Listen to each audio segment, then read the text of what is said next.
Office में काम करते समय अक्सर हम एक्सेल में ऐसे फॉर्मूले ढूंढते हैं जिससे हमारा घंटों का काम मिनटों में हो जाए।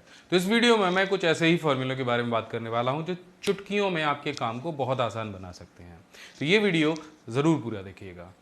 जैसा कि आप यहाँ पे देख सकते हैं, हमारे पास एक टेबल है और यहाँ पे हमें अगर फ़िल्टर लगाना है तो आप में से ज़्यादातर लोग यहाँ पे जाएंगे, उसके बाद फ़िल्टर को सेलेक्ट करेंगे, तब आप फ़िल्टर लगा पाएंगे। लेकिन बहुत ही सिंपल तरीका है, टेबल को आपको सेलेक्ट करना है इस तरह से और कंट्रोल शिफ्ट एल के बटन को प्रेस करना है। आप देखेंगे यहाँ पे जो फ़िल्टर है वो आ जाएगा आपकी टेबल पे और आप डेटा को बड़े आसानी से फ़िल्टर कर सकते हैं। अब मान लीजिए ये फ़िल्टर आपको यहाँ से हटाना है तो क्या करना है, दोबारा से इसको सेलेक्ट करना है और कंट्रोल शिफ्ट एल को फिर से प्रेस करना है। यानी जब भी आप सेलेक्ट करके कंट्रोल शिफ्ट एल प्रेस करेंगे तो फ़िल्टर ऑप्शन अनेबल हो जाएगा और जब भी आप कंट्रोल शिफ्ट एल ऑप्शन दोबारा से प्रेस करेंगे तो जो ऑप्शन है वो डिसेबल हो जाएगा। बिल्कुल बोल्ड इटैलिक अंडरलाइन की तरह काम करता है। अब दूसरा जो शॉर्टकट मैं आपको बताने वाला हूं वो है कि कैसे आप सिंगल क्लिक में चार्ट बना सकते हैं। मान लीजिए ये जो टेबल है इससे आपको एक चार्ट क्रिएट करना है, वो भी सिंगल क्लिक में या सिंगल शॉर्टकट के साथ में। तो सिंपल वही तरीका है, आपको टेबल को सेलेक्ट करना है, माउस से कर लीजिए, कीबोर्ड से कर लीजिए, किसी से भी कर लीजिए, कोई फर्क नहीं पड़ता है। और ऑल्ट के साथ में सिंपली आपको F1 प्रेस करना है। तो बाय डिफ़ॉल्ट एक क्लिक में, एक शॉर्टकट में वो चार्ट आपके सामने यहाँ पे बन के आ जाएगा। आपको ज़्यादा कुछ नहीं करना है। सो ये तरीका है चार्ट बनाने का। मैं चार्ट को यहाँ से हटा देता हूँ। आप, आशा है आप सीख गए होंगे। अब देखिए मैं यहाँ पे आपको कुछ और बताता हूँ। ऑटो सम अगर आप करना चाहते हैं टेबल में दिए गए डेटा का तो आप कैसे कर सकते हैं। तो सिंपल आपको इस टेबल के नीचे जाना है जहाँ भी आपका डेटा लिखा हुआ है और आपको ऑल्ट के साथ में इक्वल बटन को प्रेस करना है। जैसे आप ऑल्ट इक्वल को प्रेस करेंगे यानी बराबर के निशान को प्रेस करेंगे, बराबर का निशान बड़ा पावरफुल होता है एक्सेल में, ये मैं काफ़ी सारे वीडियोस में आपको बता चुका हूँ। तो और सिंपली आपको एंटर प्रेस करना है। तो जैसे आप ये करेंगे आपके जो डेटा है उसका ऑटो सम हो जाएगा। अब ये डेटा चाहे इस साइड में हो चाहे इस साइड में, उससे फ़र्क नहीं पड़ता है। मैं यहाँ पर कोई फिगर आपको लिख के दिखा देता हूँ। सो यहाँ पर मैंने एक फिगर लिखी है और लास्ट, मतलब जो भी फिगर लिखे उसके लास्ट में जाके ऑल्ट के साथ में इक्वल प्रेस करना है। तो वो अपने आप समझ जाएगा एक्सेल कि आप किस डेटा का सम करना चाह रहे हैं और जैसे ही आप एंटर प्रेस करेंगे तो सम होके आपके पास आ जाएगा।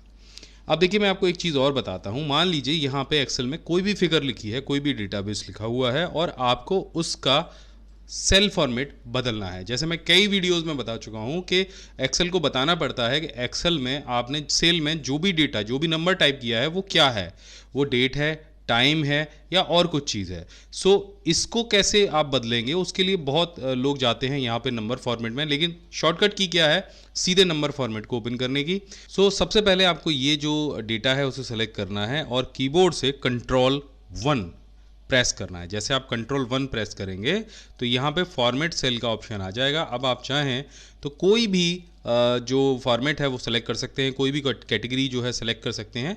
जैसे यहाँ से हम करेंसी कैटेगरी को लेते हैं और ओके कर देते हैं। तो अब ये जो पूरा डेटा है वो रुपीज़ में कन्वर्ट हो चुका है। सो ये एक बहुत ज़बरदस्त शॉर्टकट है आपके एक्सेल के लिए। अब मैं आपको बताता हूँ कि देखिए आप जब भी अपने किसी भी डेटाबेस को कन्वर्ट करते हैं टेबल में तो उसके बड़े सारे फ़ायदे होते हैं। अभी जो आप डेटा देख रहे हैं वो सिंपल डेटा है, वो टेबल नहीं है। एक्सेल में भी डेटाबेस को टेबल में कन्वर्ट करना पड़ता है। तो वो कैसे करेंगे, आप टेबल को सेलेक्ट करेंगे और अपने कीबोर्ड से प्रेस करेंगे Ctrl+T को और यहाँ पे आप देखेंगे क्रिएट टेबल का ऑप्शन आपके सामने आ जाएगा, जो भी हमने अभी डेटाबेस सेलेक्ट किया है। और नीचे एक ऑप्शन आएगा माई टेबल हैज़ हेडर, क्योंकि आपके टेबल के पास हेडर है, मंथ लिखा है, सेल लिखा है।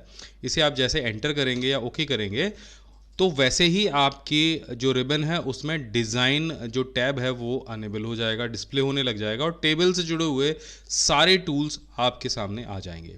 जैसे कि आप स्लाइसर इंसर्ट कर सकते हैं, डुप्लीकेट्स को रिमूव कर सकते हैं, आपने जो टेबल बनाई है उसके लिए पिवोट टेबल बना सकते हैं, यहाँ पे आप अपने टेबल को एक्सपोर्ट करा सकते हैं। इसके बाद में अपने टेबल के लिए अलग अलग जो डिज़ाइंस हैं, टेबल के जो स्टाइल्स हैं उनको ले सकते हैं।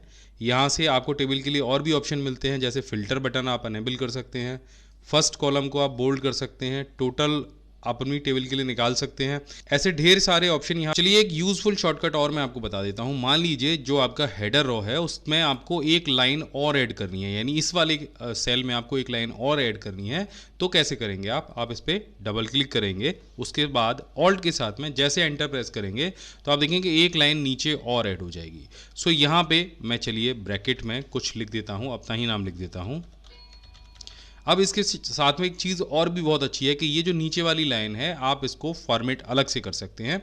मान लीजिए इसका आपको फ़ॉन्ट साइज़ छोटा करना है, कलर आपको चेंज करना है तो आप कर सकते हैं, और जब आप एंटर करेंगे तो ये लाइन आपको कुछ इस तरह से दिखाई देगी। तो एक MS वर्ड में ही ज़्यादातर किया जा सकता था, एक्सेल में नहीं होता था, लेकिन इस शॉर्टकट की का इस्तेमाल करके आप एक्सेल में भी एक नई लाइन अपने किसी भी सेल में एंटर कर सकते हैं। तो अगला जो शॉर्टकट है वो हमारा और भी यूज़फुल शॉर्टकट है। जब हम किसी डेटाबेस का टोटल करते हैं तो सबसे नीचे वाले सेल में या जिस भी सेल में हम टोटल कर रहे हैं या कोई भी फार्मूला लगा रहे हैं, और जब उस फार्मूले को हम कॉपी पेस्ट करते हैं तो वो कुछ अलग तरीके से ही होता है।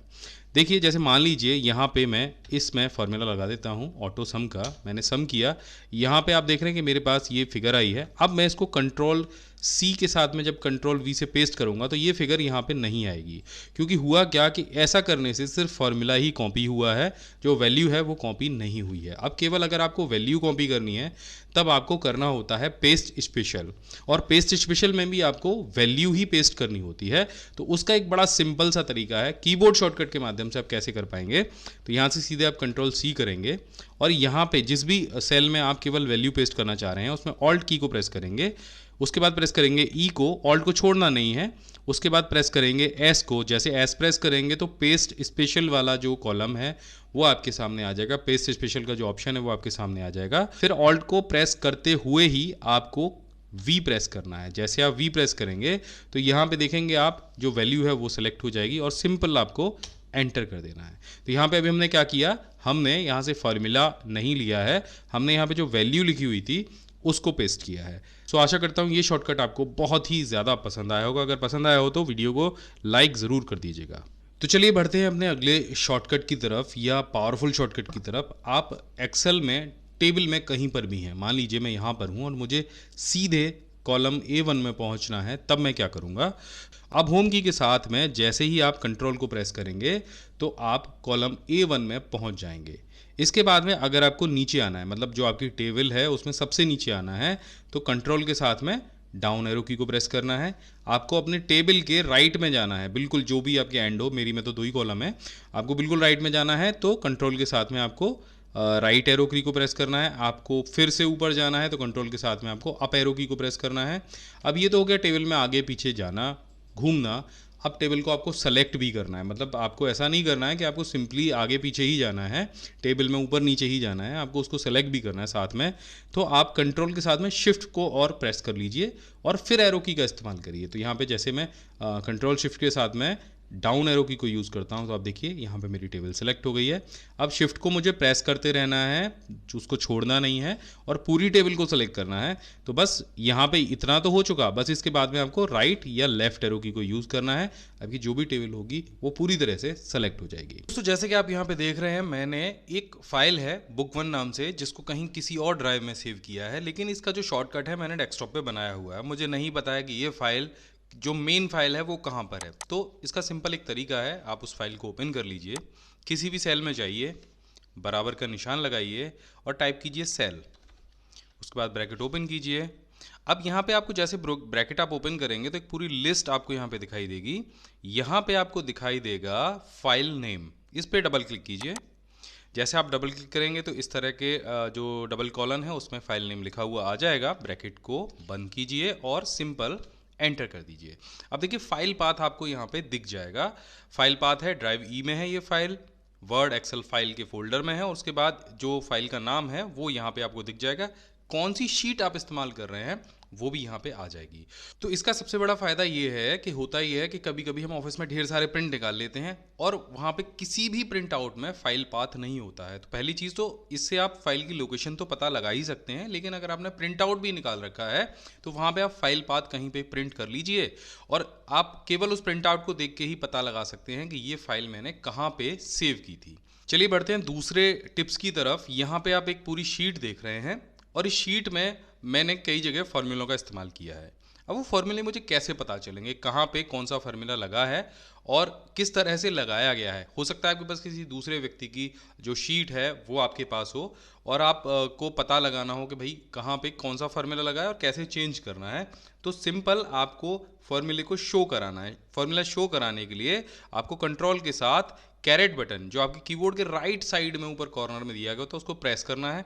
जैसे आप प्रेस करेंगे तो आपके जो सारे कॉलम हैं वो पूरी तरीके से फैल जाएंगे। आप देखेंगे यहाँ पे आपके जितने भी फार्मूले हैं वो आपको डिस्प्ले होने लग जाएंगे। देखिए लास्ट सेल में इसमें फार्मूला नहीं है, बाकी सभी में जो फार्मूला लगा है हमने सम किया है C2 के साथ में G2 को, यहाँ पे C3 के साथ में G3 को, बाकी सभी में फार्मूले लगे हैं।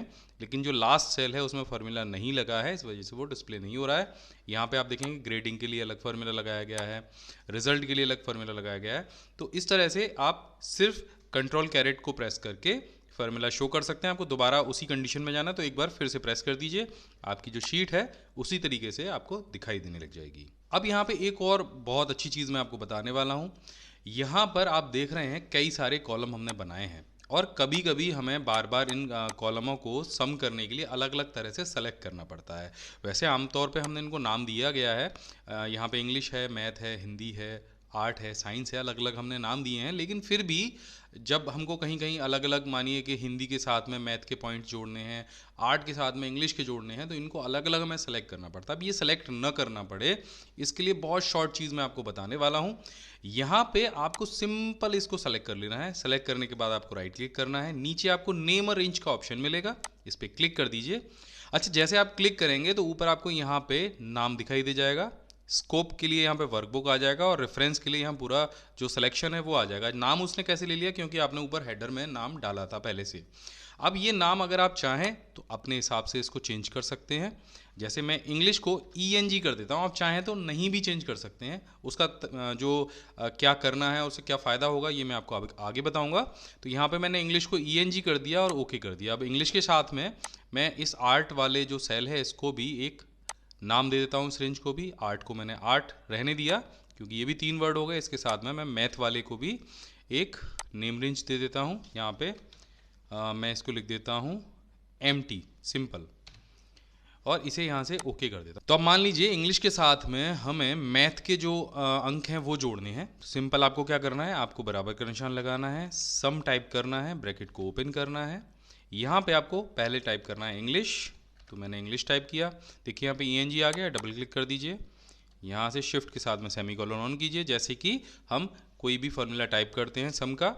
अब उसके बाद आपको मैथ टाइप करना है, तो यहाँ पे मैथ टाइप किया, देखिए मैथ आपको दिखने लग जाएगा। डबल क्लिक कीजिए, ब्रैकेट को बंद कीजिए और एंटर कर दीजिए। देखिए ये दोनों कॉलम का जो सम है वो यहाँ पे आपको दिख गया। वैसे हमें करना होता तो क्या करना था, यहाँ पे जाएंगे, फिर ऑटो सम को प्रेस करेंगे, फिर एंटर करेंगे, फिर यहाँ पे जाएंगे, फिर ऑटो सम को प्रेस करेंगे और फिर से एंटर करेंगे, फिर उसके बाद इन दोनों को जोड़ेंगे। तो जोड़ने के लिए भी आप प्लस का यूज़ कर सकते हैं इस तरह से, तब जाके ये आएगा। लेकिन अगर आप नेम रेंज पहले से दे रखे होंगे तो कितनी भी जगह आपको इसका इस्तेमाल करना हो आप बड़ी आसानी से कर पाएंगे। चलिए अब बढ़ते हैं अपने अगली ट्रिक की तरफ। ये पूरी टेबल आप देख रहे हैं। अब इसमें मैंने कई जगह फार्मूला इस्तेमाल किया है और कई जगह फार्मूला नहीं इस्तेमाल किया है। अब उन सेलों को हम कैसे छांटेंगे जहाँ पर हमने फार्मूले का इस्तेमाल किया है वो अलग से हाईलाइट हो जाएं, और जहाँ पे नहीं किया वहाँ पे हम बाद में चेंजेस करेंगे। ऐसा बहुत बड़ी टेबल्स में होता है जहाँ पे हम फार्मूला तो लगा देते हैं लेकिन कुछ सेल्स बीच में छूट जाते हैं जहाँ पे लोग मैनुअली नंबर एंटर कर देते हैं और फिर पता नहीं चल पाता कि कहाँ फार्मूला लगा है और कहाँ नहीं लगा है। तो इसका सिंपल तरीका ये है कि आप इसको पूरे जो टेबल है उसको सेलेक्ट करेंगे, उसके बाद में F5 दबाएंगे, यहाँ पे आपको स्पेशल का ऑप्शन मिलेगा, स्पेशल पे चले जाइए और यहाँ पे गो टू स्पेशल पे जैसे आप जाएंगे तो नीचे आपको फॉर्मूलाज का ऑप्शन मिल जाएगा, इस पर क्लिक करेंगे। यहाँ पे हम जो लॉजिकल्स और एरर्स वाले जो ऑप्शन है उनको हटा देते हैं, नंबर और टेक्स्ट को रहने देते हैं। अब जैसे हम इसे ओके करेंगे तो आप देखिए केवल वो सेल सेलेक्ट हो जाएंगे इसमें से जिसमें सिर्फ फार्मूला लगा है, और जिनमें फार्मूला नहीं लगा है वो हाईलाइट नहीं होंगे। अब आपको कलर पे जाना है और इसको एक कलर दे देना है। सिंपल आप यहाँ से जैसे फिल कलर या टेक्स्ट कलर को चेंज करेंगे तो देखिए वो जो सेल हैं वो खुद ब खुद हाईलाइट हो गए। मैंने क्या किया था कि मैंने बीच में से उन जो टेबल बनाई थी उसमें से वो फार्मूला हटा दिया था। तो यहाँ पे ये पहचानना बहुत आसान हो गया कि किन सेल्स में फार्मूला लगा है और किस में फार्मूला हमने अप्लाई नहीं किया है। तो एक बार आपको कंट्रोल के साथ कैरेट बटन प्रेस करके दिखा देता हूँ कि कहाँ पे हमने फार्मूला यूज़ किया था और कहाँ नहीं किया था। तो ये सिर्फ वही सेल जो है हाईलाइट हुए हैं। अब देखिए लास्ट जो मेरा टिप्स है वो है किसी लंबे फार्मूले को लगाते समय आप पूरा उसका आर्ग्यूमेंट्स कैसे देखेंगे। हमारे पास कोई बहुत लंबा फार्मूला, जैसे इफ़ हम हमेशा टाइप करते हैं, काफ़ी लंबा फार्मूला होता है, वी लुकअप थोड़ा सा लंबा होता है, तो बीच में से आपको कोई करेक्शन करना हो तो कैसे करेंगे, आप फार्मूला लगाएंगे। जैसे हम यहाँ पे टाइप करते हैं वी लुकअप, अब वी लुकअप का जो आर्ग्यूमेंट है वो नीचे यहाँ पे शो होता है, यहाँ पे आपको कुछ भी दिखाई नहीं देता। अगर बीच में आपको कोई चेंज करना हो, कोई चीज़ डालनी हो, तो आपको सिंपल करना है क्या है, आपको कंट्रोल शिफ्ट के साथ ए प्रेस करना है फार्मूला टाइप करने के बाद में। अब देखिए पूरा फार्मूला यहाँ पे आपके सामने आ गया। अब चाहे इसको आपको एमएस वर्ड में कॉपी पेस्ट करना हो, चाहे आप कहीं नोट बना रहे हैं वहाँ इस्तेमाल करना हो, चाहे इंटरनेट पे कहीं कॉपी पेस्ट करना हो, तो सीधे सीधे आप पूरा फार्मूला यहाँ से उठा सकते हैं। अगर आप चाहें तो बीच में भी कोई चेंज कर सकते हैं, ये किसी भी फार्मूले के साथ में काम करता है। तो एक बार मैं दोबारा से दिखा देता हूँ। इफ़ के साथ यहाँ पे लगाएंगे बराबर का निशान, टाइप करेंगे इफ़, ब्रैकेट को ओपन करेंगे और कंट्रोल शिफ्ट और ए को प्रेस कर देंगे। देखिए पूरा फार्मूला आपके सामने यहाँ पे आ जाएगा। तो आशा करता हूँ ये वीडियो आपको ज़रूर पसंद आया होगा। अगर ये वीडियो आपको पसंद आया हो तो चैनल को सब्सक्राइब करना बिल्कुल मत भूलना और कमेंट करना तो बिल्कुल मत भूलना वीडियो कैसा लगा। बहुत बहुत धन्यवाद।